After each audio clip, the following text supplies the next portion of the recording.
What we're going to see this weekend is a massive show of force by peaceful demonstrators coming from all over the country, all over the world possibly, to Ferguson and greater St. Louis as a whole to stand in solidarity, to speak out against the injustices that happen with police brutality, not just with Michael Brown, but with several people, several different cases worldwide.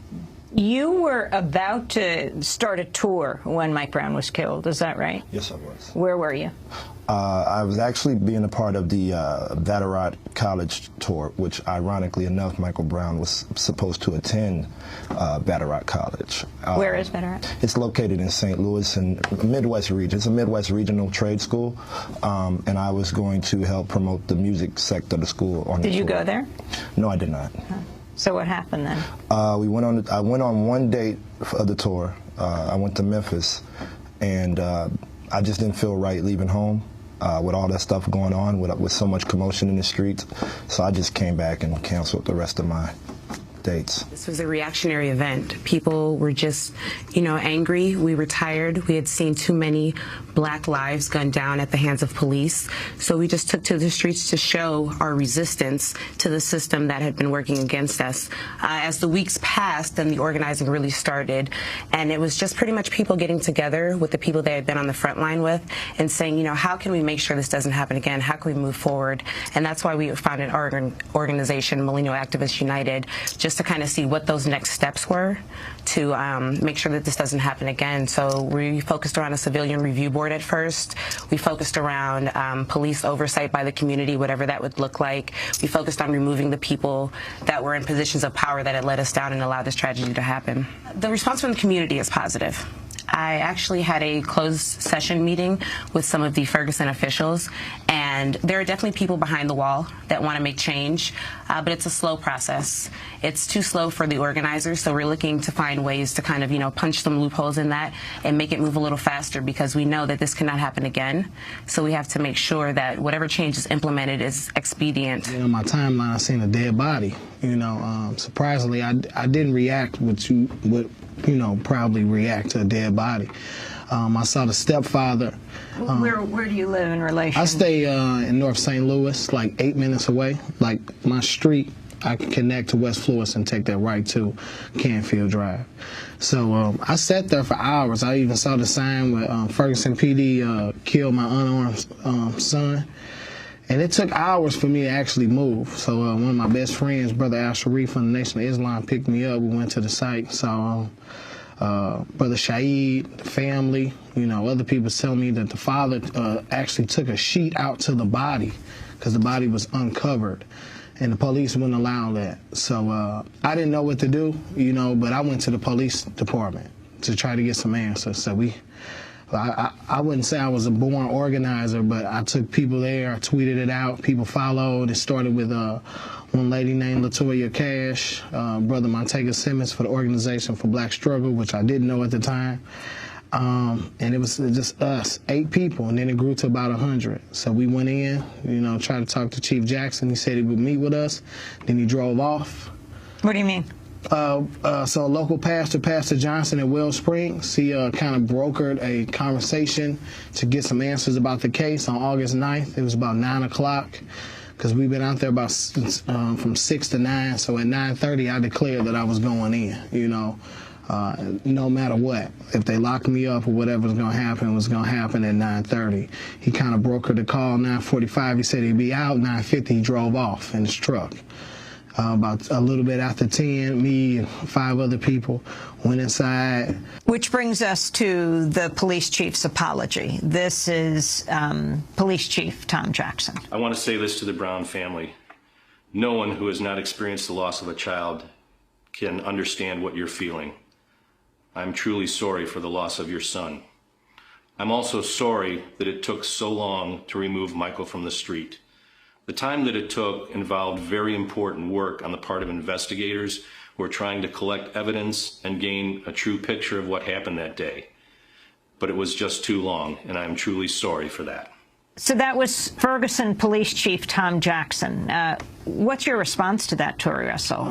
You were there when he drove off at the beginning. Yeah, so like I said, I think that was day 50. You know, he took 50 days to acknowledge that it was a tragedy, right? As if he didn't know on August 9th that it was a tragedy. And then if he can come out on day 50, he could have came out on day 1.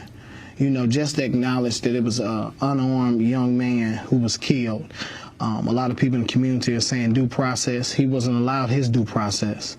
No acknowledgement of the officer. You know, at first he said someone threw out a name. What was it, Michael White? And then at the press conference they asked Darren Wilson, is that the officer's name? And he said no.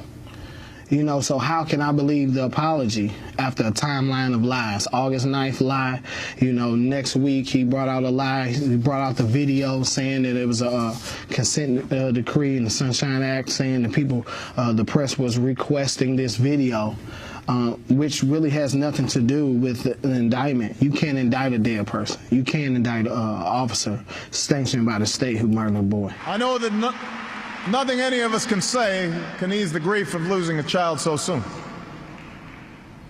But the anger and the emotion that followed his death awakened our nation once again to the reality that people in this room have long understood, which is in too many communities around the country, a gulf of mistrust exists between local residents and law enforcement.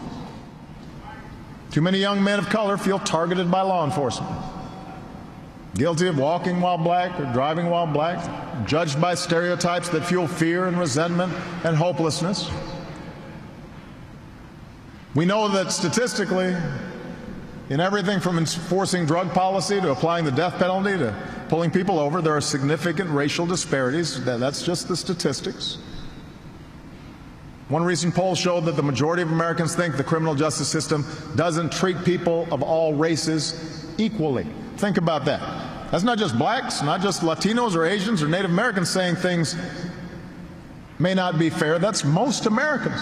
That's President Obama addressing the Congressional Black Caucus Foundation. Tef Poe, your response. You wrote a piece in Time magazine called "Barack Obama Has Forsaken Us, but We Will Not Stop Fighting Injustice."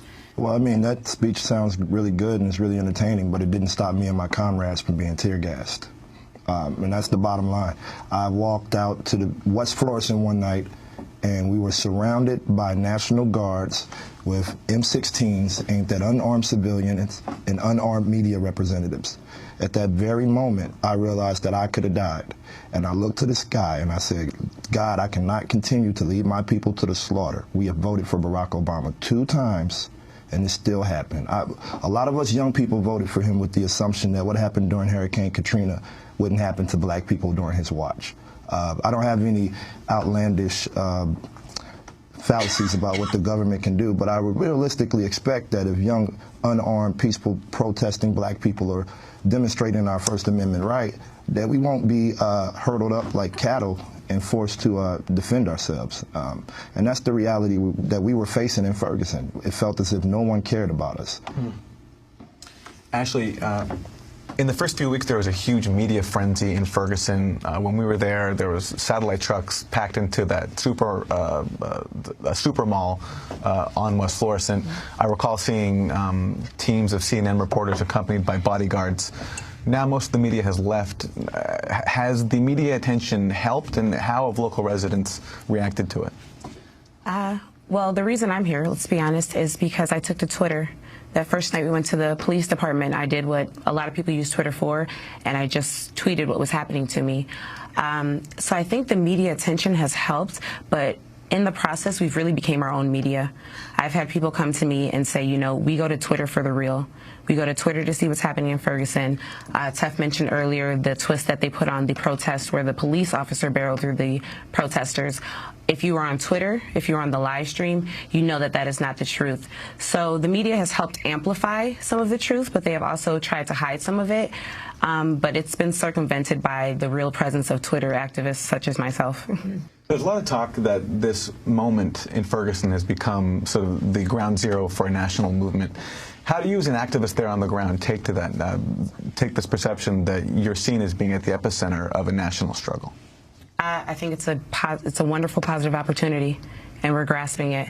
We are tired. We're tired of seeing our black men get gunned down. We're tired of seeing our black women get gunned down, and particularly unarmed black people get gunned down to an excessive extent, 11 bullets, 21 bullets, 41 bullets.